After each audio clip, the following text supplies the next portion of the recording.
Hello viewers, welcome to our channel maple educational services. আমি অদিতি মুখার্জি বলছি। আজকে 3rd মে 2024। Video শুরুতে বলি যে আমাদের যারা ভিউয়ার্স আছেন এবং যারা সাবস্ক্রাইবার আছেন তারা ভিউ করার জন্য এবং সাবস্ক্রাইব করার জন্য, সঙ্গে থাকার জন্য অসংখ্য ধন্যবাদ।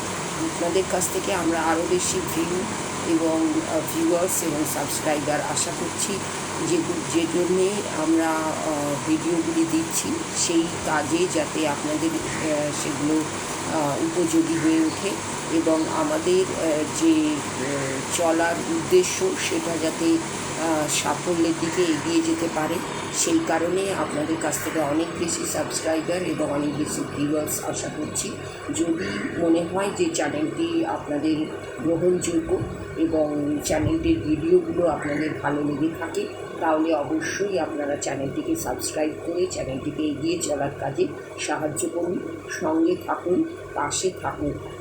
এই বলে আমি আমার ভিডিও টপিকে আসছি যে যারা 10+2 আর্টস করেছেন এবং যাদের একটা সাবজেক্ট ছিল পলিটিক্যাল সায়েন্স, তারা যদি মনে করছেন যে পলিটিক্যাল সায়েন্স নিয়েই আপনারা আপনাদের কেরিয়ার পাথ তৈরি করবেন, তাহলে সেক্ষেত্রে পলিটিক্যাল সায়েন্স পলিটিক্যাল সায়েন্স ছাড়াও কোন কোন রিলেটেড ফিল্ডেও আপনারা কেরিয়ার অপশন হিসেবে নিতে পারেন। প্রথমে যে অপশন সেটা হচ্ছে BA in political science honours, এরপরে MA in political science honours political science, এবং তারপরে পিএইচডি করে আপনি অ্যাকাডেমিক লাইন অথবা রিসার্চ লাইনে যেতে পারেন। এটা হচ্ছে জেনারেল ট্র্যাডিশনাল কোর্স। এই কোর্সে যারা ভাবছেন যে যাবেন না, একটু আলাদা কিছু চাইছেন, তাদের জন্যে কিছু কেরিয়ার অপশন আমি এই ভিডিওর মাধ্যমে বলতে চাই, যেগুলো আপনাদের হয়তো কাজে আসতে পারে এবং সেই ভেবেই এই ভিডিও তৈরি করা, এবং সেক্ষেত্রে আপনাদের গ্রহণযোগ্যতার ওপরেই এই ভিডিওটি এগিয়ে চলার কাজ নির্ভর করে। সেই গ্রহণযোগ্যতার কথা মাথায় রেখেই ভিডিওটাকে আরও এগিয়ে নিয়ে যাচ্ছি।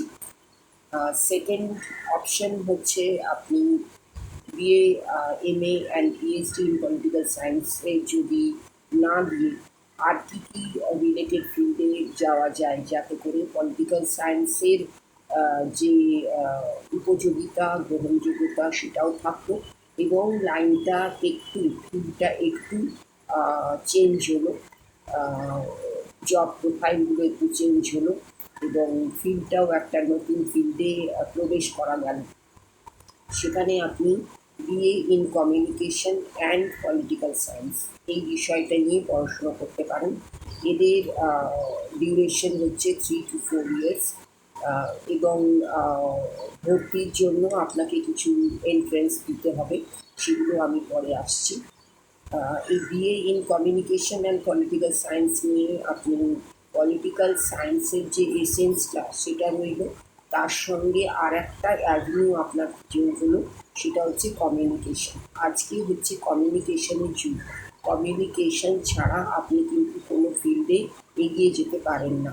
তাই কমিউনিকেশন অ্যান্ড পলিটিক্যাল সায়েন্স এই দুটোকে একসঙ্গে করে যদি আপনি এই ফিল্ডটাকে নিজের কেরিয়ার অপশান হিসেবে নেন, তাহলে কিন্তু আপনার সামনে দুটো অ্যাভিনিউ খুলে যায়, একটা কমিউনিকেশনের, একটা পলিটিক্যাল সায়েন্সের, আবার দুটো একসঙ্গে আর একটা ফিল্ড। তাহলে এই তিনটে ফিল্ডের কথা মাথায় রেখেই এই অপশানটা তৈরি করা হয়েছে এবং এটাকে নিয়ে সঙ্গে করে আপনি খুব ভালো জায়গায় নিজেকে নিয়ে যেতে পারবেন এবং নিজেকে প্রতিষ্ঠিত করতে পারবেন। নেক্সট আমি আসছি বিএ ইন পাবলিক অ্যাডমিনিস্ট্রেশন। এই বিএ ইন পাবলিক অ্যাডমিনিস্ট্রেশনের ডিউরেশন 3 to 4 years। আপনারা তো এখন জানেন যে অনার্স নিলে 4 years এবং জেনারেলে 3 years। তো সেখানে আমরা এইগুলো সবগুলোই অনার্স হিসেবেও ভাবতে পারি, আবার 3 years জেনারেল হিসেবেই ভাবতে পারি। এখানে বিএ ইন পাবলিক অ্যাডমিনিস্ট্রেশন যেটা ফিল্ডটা, সেটার কিন্তু প্রয়োজনীয়তা আজকের যুগে খুব বেশি। আমাদের যে কোনো ফিল্ডে ঢুকতে গেলে আমাদের কাদের কথা মনে রাখতে হবে? জনসাধারণের কথা মনে রাখতে হবে, এবং জনসাধারণকে কেন্দ্র করেই কিন্তু আমাদের সব বিষয় নিয়ে ভাবতে হবে। সেই জনসংযোগের ব্যাপারটা, জন অ্যাডমিনিস্ট্রেশনের ব্যাপারটা মাথায় রেখে আমরা এই অপশানটাকে নিয়ে এগিয়ে চলতে পারি। এর স্কোপ কিন্তু খুব ওয়াইড, এবং এই এই বিষয়টা নিয়ে আপনি এগিয়ে চলতে পারেন অ্যাজ এ কেরিয়ার অপশন হিসেবে after 10+2 political science as one of the subject. Next, BA in economics, politics and public administration. এখানে কিন্তু দেখুন তিনটে বিষয় আছে। একটা হচ্ছে ইকোনমিক্সের বিষয়টা, একটা হচ্ছে পলিটিক্সের বিষয়টা, একটা হচ্ছে পাবলিক অ্যাডমিনিস্ট্রেশনের বিষয়টা। তাহলে তিনটে অপশানকে একসঙ্গে করে একটা অপশান তৈরি করা হয়েছে। এই অপশানে কমপ্লিট করার নিয়ে আপনার 3 to 4 years কমপ্লিট করার পরে তিনটে ক্ষেত্র আপনার সামনে খুলে যাচ্ছে। একটা হচ্ছে রাজনীতির ক্ষেত্রে, একটা হচ্ছে পাবলিক অ্যাডমিনিস্ট্রেশনের ক্ষেত্রে, একটা হচ্ছে ইকোনমিক্স ফিল্ডের ক্ষেত্রে।